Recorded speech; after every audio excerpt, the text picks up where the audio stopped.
Good morning everyone, मैं name अश्विना भगत और मेरा सेमिनार टॉपिक है क्रॉप डोमेस्टिकेशन जीन्स। तो इसका इंट्रोडक्शन देखते हैं। इसमें बायोटेक्नोलॉजी एक ऐसी तकनीक है जिसके द्वारा क्रॉप के प्रोडक्शन को बढ़ाया जाता है तथा फर्टिलाइजेशन के यूज़ को कम किया जाता है। इसमें डोमेस्टिकेशन अर्थात प्लांट में इसका अर्थ है कल्टीवेशन, जिससे कि हमें फूड मिल सके। जनरली डोमेस्टिकेशन का अर्थ एनिमल के संदर्भ में घरेलू बनाना होता है, परंतु हमें प्लांट के संदर्भ में खेती करने में उसी पौधे का उपयोग करते हैं जो अच्छा उपज दे, जिसका अच्छा क्वालिटी हो, जिसको उगाना आसान हो। सामान्यतः नेचुरली उगने वाली वैरायटी को विल्ड वैरायटी कहते हैं। विल्ड वैरायटी जिसका अर्थ होता है जो कहीं पर भी उग जाते हैं, जिसको हमने नहीं उगाया है, और जिसको हम उगाते हैं उसे कल्टीवेटेड वैरायटी कहते हैं।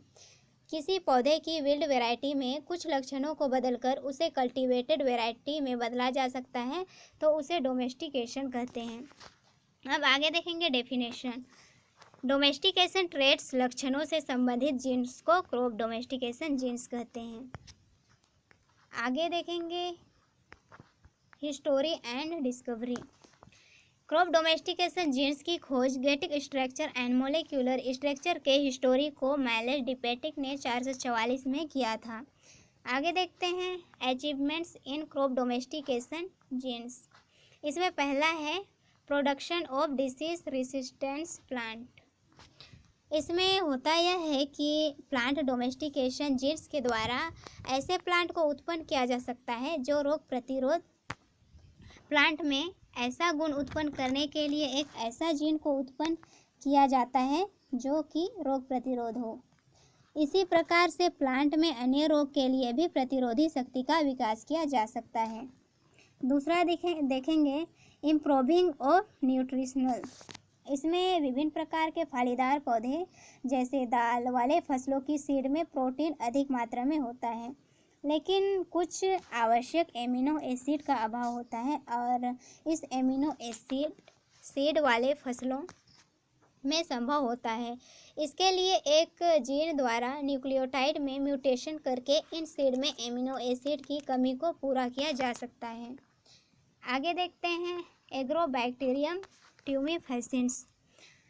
इसके टी आइप्लाज्मिड का यूज़ करके क्लोनिंग वेक्टर के रूप में जीन ट्रांसफ़र के लिए किया जाता है, जिसके द्वारा सनफ्लावर के प्लांट में कैसियोलिन के प्रोडक्शन को नियंत्रित किया जा सकता है। आगे देखते हैं नाइट्रोजन फिक्सेशन।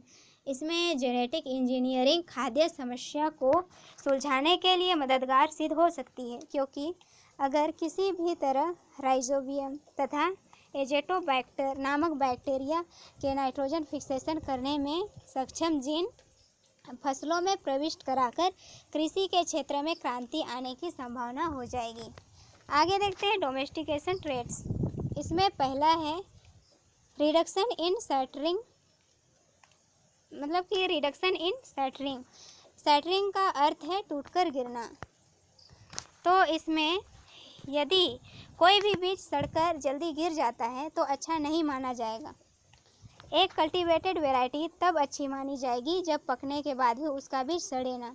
जैसे कि मटर पकने पर खेत में ही फटकर बिखर जाएगा तो उसे हार्वेस्ट करना आसान नहीं होगा। तो इसमें से बीज या जो बाली टूटकर गिर जाए तो वह अच्छा नहीं है। विल्ड वैरायटी अक्सर देखा गया है कि बीज छोटे होते हैं या फिर जल्दी गिर जाते हैं, मतलब सैटरिंग को कम करना अर्थात बीज का टूट कर गिरने की प्रवृत्ति को कम करना ज़रूरी है। तो यह एक प्रकार का यह डोमेस्टिकेशन ट्रेट्स कहलाएगी। इससे संबंधित जीन्स भी हैं, जैसे सैटरिंग 4। यह एक जीन्स है जो कि राइस में पाया जाता है और सैटरिंग अर्थात बीजों के गिरने के लिए जिम्मेदार हैं। इस जीन में एक एमिनो एसिड के कोडोन में चेंज होने से पौधा नॉन सैटरिंग पौधे की वैरायटी में बदल जाते हैं। नॉन सैटरिंग वैरायटी में बीज कम गिरते हैं, जो कल्टीवेशन के हिसाब से बिल्कुल सही है। आगे देखते हैं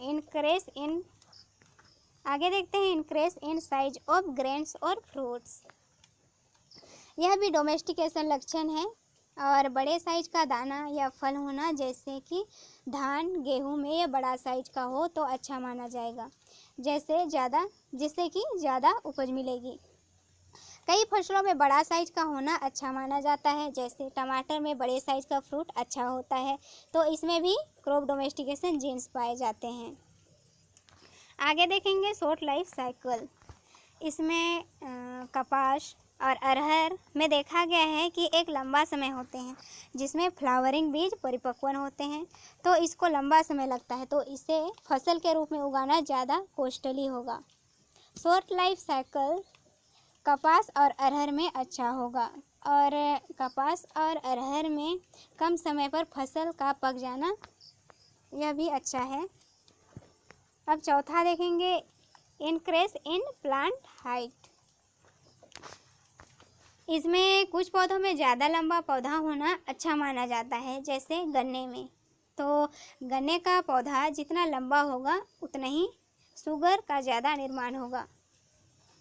और जैसे कि फोरेक ग्रासेस को लेते हैं, तो इसमें ये फोरेक ग्रासेस जानवरों को खिलाने के लिए जो घास उगाते हैं, वो जितनी बड़ी होगी उतनी पैदावार अधिक होगी, जिससे हमें ज़्यादा मात्रा में फोरेक ग्रास चारों के रूप में प्राप्त हो सकेंगे।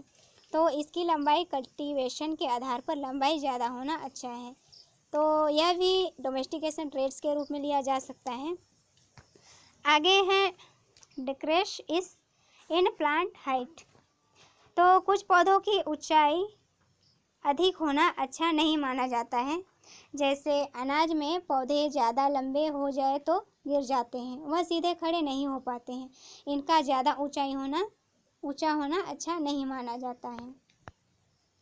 मिलेट्स मोटे अनाज जैसे ज्वार, बाजरा अनाज में इनकी हाइट कम होना आवश्यक है, बहुत लंबा होना अच्छा नहीं माना जाता है, इसमें डोमेस्टिकेशन ट्रेड हो सकता है। आगे देखेंगे टिलर्स। यह धान गेहूं में बहुत सारी शाखाएं नीचे से निकलती हैं, जो कि स्वतंत्र रूप से अपना अपना अलग अलग जड़ भी बन जाता है, परंतु ये गुच्छे के रूप में बन जाता है और गुच्छे के रूप में दिखाई देते हैं। इसके ऊपर ये इस प्रकार गुच्छे के रूप में दिखाई देते हैं, और इसके ऊपर ये बालियां लगी होती हैं, और ये वाली भाग को टिलर्स कहते हैं। जितना ज़्यादा टिलर्स होगा उतना अच्छा ग्रोथ कर पाएगा, उतना ही अधिक बालियां लगी होगी। ज़्यादा टिलर्स होना एक अच्छा गुण है, यह भी डोमेस्टिकेशन ट्रेड्स हो सकता है। आगे देखते हैं लीफ कैरेक्टर।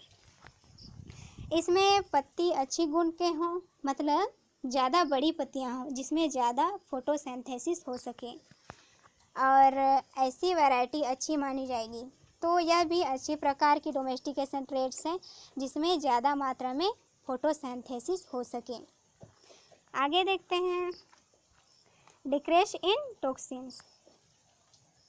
तो कुछ फलों में टॉक्सिन्स बनते हैं, जैसे कुछ खीरे कड़वे होते हैं, इसकी अगर ज़्यादा कड़वी प्रजाति है तो अच्छी नहीं मानी जाएगी, यह डोमेस्टिकेशन ट्रेड के लिए अच्छा नहीं होगा, मतलब कि डोमेस्टिकेशन के लिए अच्छा नहीं होगा। कुछ वैरायटी में टॉक्सिन्स होते हैं जिसमें फल कड़वा हो जाता है, कम टॉक्सिन्स वाले वैरायटी कड़वे नहीं होते हैं। एग्जाम्पल के लिए ले लेते हैं खीरा को। आगे देखते हैं पॉलीपोलाइडी। ये डिप्लॉइड वैरायटी की तुलना में पॉलीपोलाइडी वैरायटी ज़्यादा बेहतर रहता है। आगे देखते हैं हाइट यील्डिंग वैरायटीज़। इसमें ज़्यादा पैदावार देने वाली वैरायटी खेती में ज़्यादा उपयोगी होती है, मतलब कि ज़्यादा वैरायटी होगा उसको हम उगाने के लिए सेलेक्ट करेंगे, यह एक डोमेस्टिकेशन ट्रेड्स होगा। आगे देखेंगे asexual reproduction promoted. Asexual reproduction द्वारा कुछ पौधों को उगाया जाना ज़्यादा बेहतर माना जाता है, जैसे शुगर कैन में बीज से उगाना कठिन है, इसलिए उसी के तने से हम उगा पाते हैं, और पोटैटो में ट्यूबर से उगाते हैं। आलू का जो कंद होता है उसी से उगाया जाता है, और स्वीट पोटैटो शकरकंद में भी इसके कंद से ही इसको उगाया जाता है, जिससे बीज की ज़रूरत नहीं पड़ती है, अर्थात असेक्सुअल विधि से उगाना ज़्यादा बेहतर माना गया है। आगे देखते हैं क्रॉप डोमेस्टिकेशन जीन्स। इसका एग्जाम्पल देखते हैं।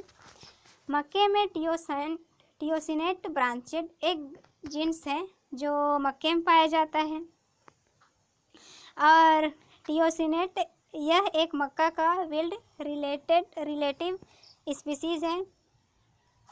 यह एक विल्ड टाइप का एक पौधा है जो कि मक्का जैसा ही होता है, परंतु उसमें जो फल लगते हैं वह छोटे होते हैं, जिसमें हाइटली ब्रांचेड होती है, जबकि मक्के में सिंगल स्टल्क होता है।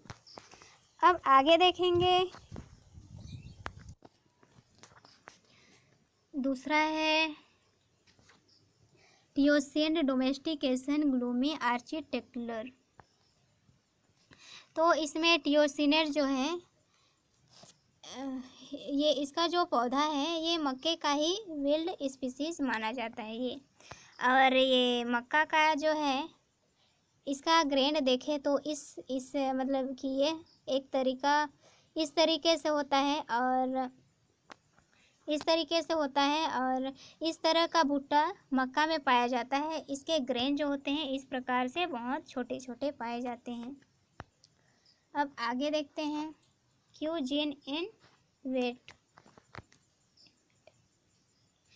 Control shattering of spike size. ये दो प्रकार के होते हैं। पहला है रिसीसिव क्यू एलिल और दूसरा है डोमिनेंट क्यू एलिल। तो विल्ड वेट यह at control shattering of spike size है। सेटरिंग मतलब झड़ना, बीज का झड़ना या फल का गिरना या पकने के बाद गिर जाना, तो उसको नियंत्रित करने के लिए स्पाइक की साइज को भी नियंत्रित करता है। और आगे देखते हैं फ्रूट वेग 2.2। टमाटर में यह जीन फ्रूट की साइज को नियंत्रित करता है। टोमेटो में एक साइज छोटे और एक जो विल्ड वैरायटी का है और जो बड़ा साइज का है वह बड़ा है। आगे देखेंगे सेटरिंग 4। ये राइस में सीड्स के गिरने को नियंत्रित करता है। सेटरिंग मतलब बीजों का जल्दी गिरना। ये विल्ड वैरायटी ये वाली जो बहुत दूर दूर होते हैं और राइस में लंबे लंबे अंकुर होते हैं, इसको अच्छी नहीं मानी जाएगी। और कल्टीवेटेड वैरायटी जो ज़्यादा घने बालियाँ भी होती है, इस प्रकार घने बालियाँ लगी होती हैं और झड़ता नहीं है, मतलब कि पकने के बाद भी झड़ता नहीं है, जिससे कि हार्वेस्टिंग का टाइम मिल जाता है, जिससे कि हार्वेस्ट करके घर में यूज़ कर सकते हैं। आगे देखते हैं transfer of nitrogen fixation genes. इसमें कुछ बैक्टीरिया या जो नाइट्रोजन फिक्सेशन क्रिया में एक्टिव होते हैं। डिक्सन तथा पोस्टग्रेट में 1972 में NIF बैक्टीरिया में नाइट्रोजन का फिक्सिंग करने वाले जीन NIF कहलाते हैं। बैक्टीरिया की ये प्रजातियां ई कोलाई में ट्रांसफ़र करने की कोशिश की है। पहला है हाइड प्लांट में नाइट्रोजन फिक्सेशन जीन के स्थानांतरण के लिए सामान्यतः बैक्टीरिया प्लाज्मिड जैसे TI एवं RI प्लाज्मिड एवं वायरस DNA वेक्टर का यूज़ किया जाता है। प्लांट में NIF जीन का स्थानांतरण किसी बैक्टीरिया के द्वारा द्विबीजपत्री प्लांट में किया जा सकता है। तो आगे देखेंगे use of crop domestication genes. पहला है बैक्टीरिया में प्रवेश करा के नाइट्रोजन फिक्सेशन किया जाता है, और दूसरा है डायरेक्ट क्रॉप में प्रवेश करा के क्रॉप डोमेस्टिकेशन का यूज़ किया जाता है, और तीसरा है सोइल उत्पन्न संक्रमण की रोकथाम करके इसका उपयोग किया जा सकता है। तो यहीं पे मेरा सेमिनार टॉपिक समाप्त होता है।